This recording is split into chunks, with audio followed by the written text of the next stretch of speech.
so surprised that we've got such a big crowd here. That's shocking. I'm always interested because, you know, as fans of movies, I think we all have an actor's favorite film of ours, you know, and obviously Frida was rewarded with more than a lot of other parts. It was all the Oscar nominations and awards. But for you, is there a role that means the most to you? Or is it Frida? Yeah. Yeah, because you had a whole other level of control over that production. It was a new level of producing, what your second or third film producing. This is very strange what I'm going to say, but I think she wanted me to do it because there were so many miracles that had to happen. Miracles. It was impossible to make that film, and I must have gotten help from, definitely not from Hollywood, so it had to come from somewhere else. Because they tried to stop me at all costs. And I was really not nobody important in the business. I was not a very famous actress or nothing. I was always like somebody who, I think they don't know exactly how, but sort of like sneaked in, never had the support, you know. And I think they still don't know how, but I'm like somehow still alive. And so it means a lot to me, that film, and I learned so much from it. And I'm so proud of it. Then the other miracle is that it actually turned out to be great. Yeah. I am kind of shocked by like, what you called yesterday, I think, like the incredible ignorance of producers when it comes to casting you in lead roles in the beginning of your career. When did that ever change for you? I mean, is it only changing recently?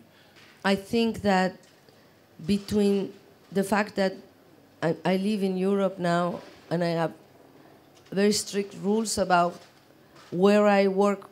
I can only do a film if I'm not apart from my daughter for more than 2 weeks, or from my husband. So I know that the chances of movies like that are very small, and I sort of gave up on it.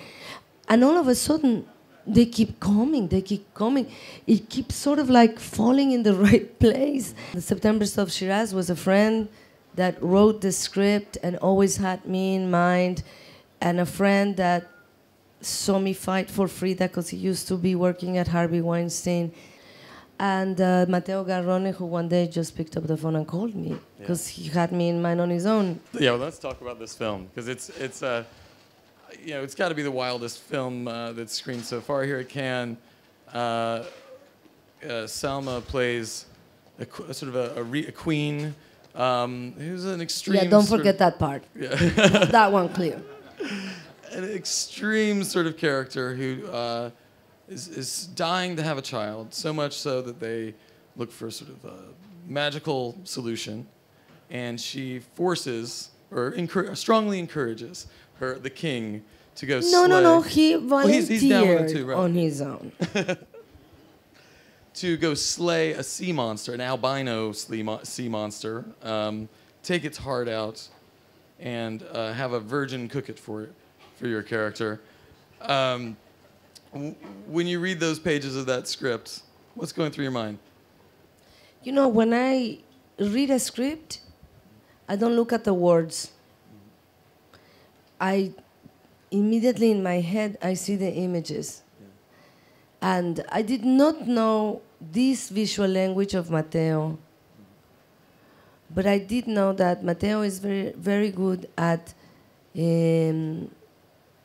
never letting you know where you're going next.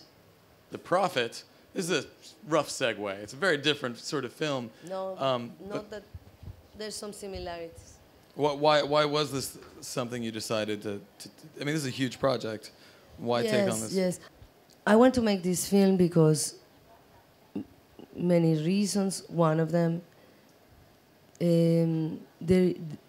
it was written by a Lebanese, Kahlil Gibran.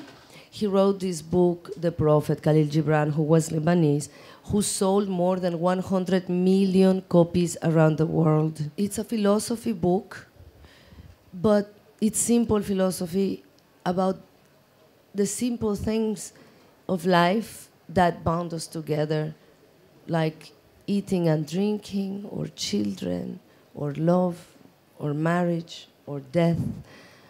And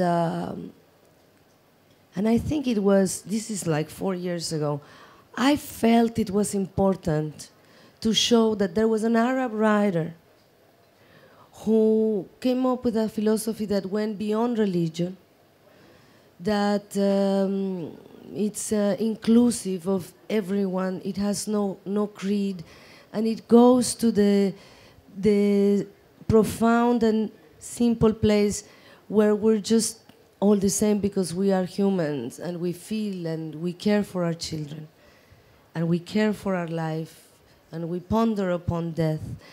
And I was thinking it was important also to do a film for the new generations who think that when you mention the word connection, to them it's internet, that's connection.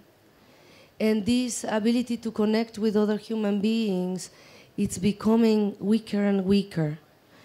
And I thought I could do, I'm so ambitious, crazy Mexican, that I said, I'm gonna do a film that brings all the family together, that brings all the religions together, and that it's about connecting, and that it's about starting conversations about the important things of life and exposing children to their beauty of who they are as human beings, so they can understand the beauty in others in a subconscious way.